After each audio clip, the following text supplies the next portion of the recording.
Being inducted into the East Hall of Fame is such an honor. It's so amazing to think, having walked the halls there for 4 years, being a student leader there, and then ultimately knowing that I'm going to be a permanent presence there is it's so humbling. It's so amazing. And I'm so thankful. I'm just so grateful to have this honor.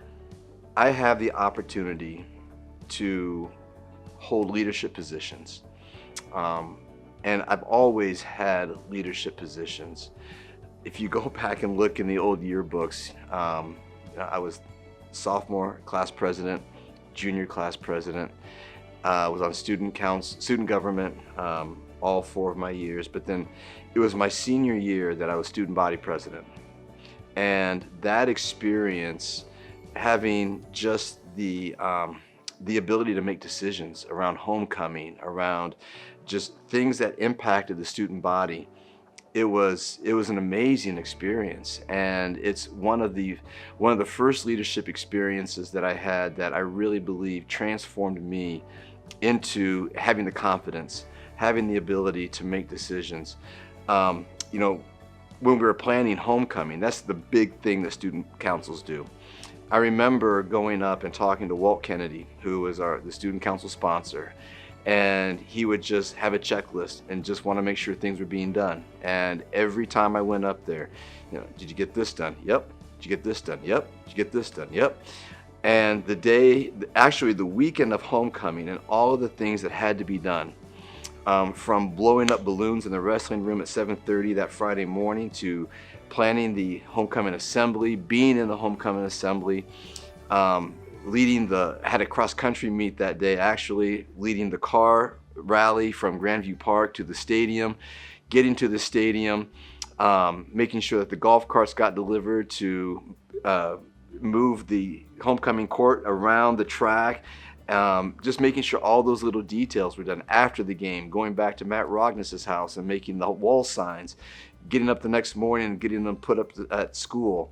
But I think it was when I got to school at the dance about 30 minutes before the dance started, and the parent chaperones were there, and they were looking at me to tell them what to do. And I remember and doing what I wanted them to do. It was amazing. And I just remember that experience just really transformed me into a young leader, and with the confidence that a leader needs to have to make decisions.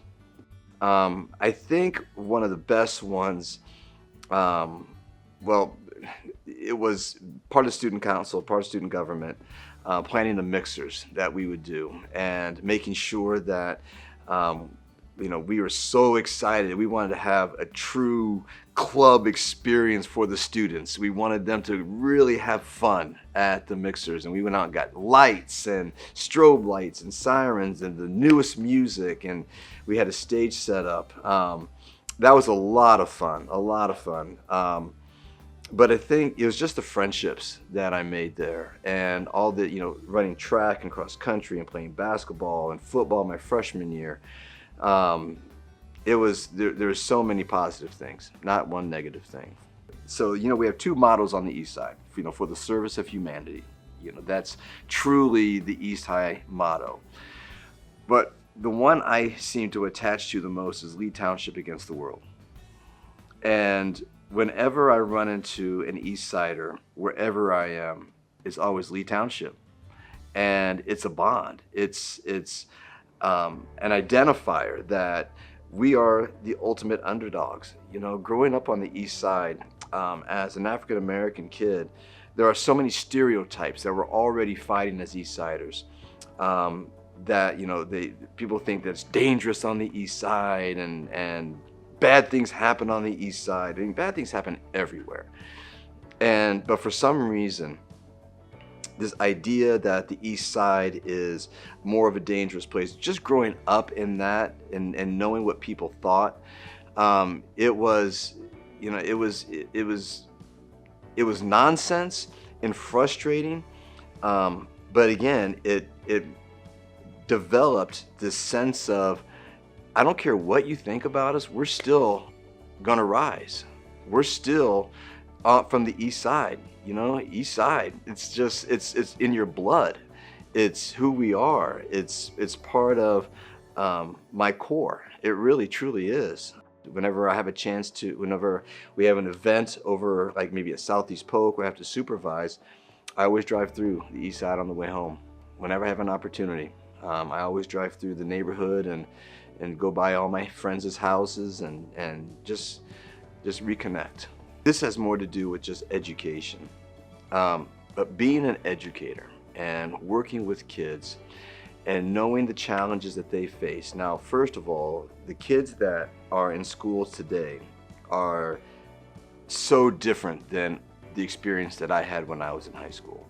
I mean, with technology, with the coronavirus, with school violence, I mean, all of those pieces, I mean, kids' brains are actually have changed just because of these things, social media and technology and all of that. But I think the process of learning still is the same. And I would tell my younger self, don't be afraid to ask questions. If there's something that you don't understand in a class, ask questions. And don't give up until you feel like you have a good understanding. Too many kids today, and this was actually true for myself, you know, there's a phobia that humans experience, which is we're afraid to expose our own ignorance. We're afraid to look like we're the only ones who don't know. So if a teacher says, you know, are there any questions? Even though you have a question and nobody else is asking a question, you say, you know, you suffer in silence. And I would tell my younger self, be brave. Ask the question. Make sure you understand. It was actually at East High School with Bill Ackerman, who just passed away in January. He was my U.S. history teacher, and I come from a family of educators, but it was his class that made me love history and really wanted me to become a history teacher. So when I went to college, I ended up doing better in my language arts classes than I did in my history classes, so I became an English teacher. But it was that, you know, being a junior at East High School is when I realized that I was going to be an educator.